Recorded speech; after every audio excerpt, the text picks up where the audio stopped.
Rasha Kelej and your team. So what we'd like to do is really use our experiences and our platforms that we're currently engaging and incorporate infertility into that discussion. I think it was my sister from Ghana and a few other of my sisters who mentioned the problem around stigma and infertility, and why in African countries the social and the cultural issues and the value we attribute to children makes infertility such a difficult topic to discuss. So we know that infertility is not just a health issue, it's also a social issue. And part of fixing it is really ensuring access to quality reproductive health for not only women but for men as well. The challenge in Namibia, and I think Merck Foundation will be instrumental in this challenge, is that our infertility services are not incorporated into our public health services. And the consequence of that is that we do not have any statistics around infertility in Namibia. The only statistics we have are private health facilities that are very expensive and not accessible to the poor. So in addition to the stigma, there's also a lack of data, and that is really a critical aspect that we need assistance on. The lack of a legal framework is another challenge, and it's good to see that Merck Foundation does give support in that respect. In terms of the lack of experts, we're fortunate that Merck Foundation has sponsored 4 experts. And one of the solutions around the high costs is really to integrate it in other health reproductive systems. Merck Foundation CEO Dr. Rasha Kelej meets the President of the Republic of Namibia, His Excellency Geingos, to discuss Merck Foundation's long-term partnership with the First Lady of Namibia, Mrs. Monica Geingos, to break infertility stigma and to build healthcare capacity in the country in the fields of diabetes, cancer, hypertension and fertility care. First, I'd like to acknowledge and thank Madam Monica, the First Lady of Namibia, and the Ambassador of Merck More Than a Mother for the great passion I have seen these 2 days. And actually, from the minute we met until now, I've seen a lot of progress, so thank you very much. That there is certain things you needed to change, like the narrative, like you said. There is lack of information. So we need to improve access to information about prevention, about male infertility. So media, by the training we are going to provide, and the Media Recognition Award, and the Fashion Award, and the Filmmaking Award, all these things will sensitize the community, be the voice of the voiceless, break the silence. Yesterday we had a very eye-opening meeting with people affected by infertility. And one of the things that came out very clearly is the number of myths around infertility. So a lot of the ladies were talking about their suspicions that they were promiscuous. And as we live in a gendered world, a man who's infertile isn't accused of being promiscuous, it's the woman. But there's a belief that in order for a married couple to cement your relationship, you must share a child. A child isn't a psychologist or a marriage counselor. A child doesn't save a rotten marriage. Or a child doesn't strengthen a marriage that has flaws. Either you have a good relationship or you don't. So stop this, when is the baptism?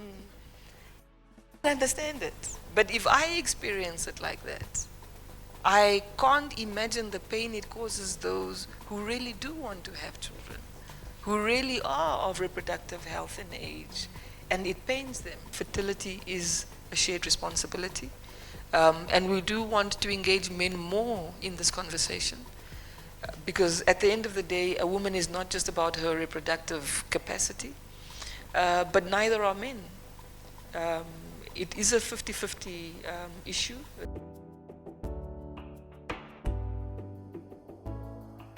Best part of Merck More Than a Mother, the children story and the meeting all of you, the future leaders and the change agents to create this culture shift. You don't have to wait until you are older. You can start now with your families, with your neighbors.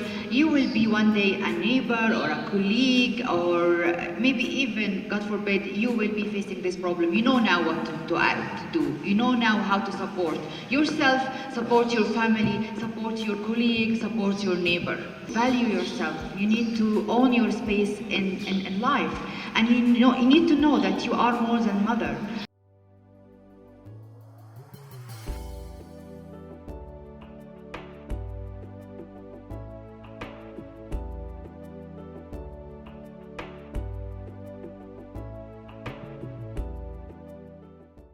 And then I'd also like to thank Dr. Rasha for coming, not only to Namibia. In this time of coronavirus, nobody wants to travel, but she's here.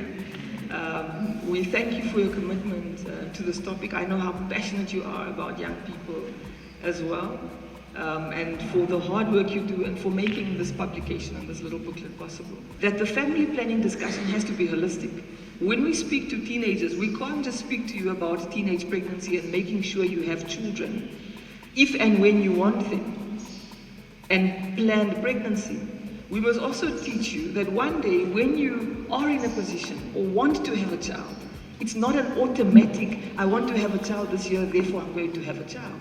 It doesn't happen like that. And certain things you do as boys and girls can impact that ability one day when you're in a situation where you want to have kids. What are those things? And it's many things that we need to be careful of. Substance abuse being one. So many of you are at the age where you're starting to become curious about alcohol, drugs, particularly marijuana. These things do have an impact on sperm production in males. It does have an impact on fertility in general. Boys, I see many of you like these tight, skinny jeans, where your things are a little bit squeezed. It has an impact on fertility. So fashion is important, but we must be pragmatic about its implications. Unfortunately, some of the consequences of sexual violence, rape on young girls, does result in infertility. Early sexual debuts, it does result. So it is a topic, so many people, when they are unable to conceive, it could be a number of things. So we don't know what causes many people's infertility, but it does happen to 1 in 4 couples. Your Excellency, thank you very much for the great honor to have some time of your valuable time during this very difficult times and the global crisis and pandemic. But I'm sure that working all of us together, we will overcome this challenge and it will be another milestone of our success in the future.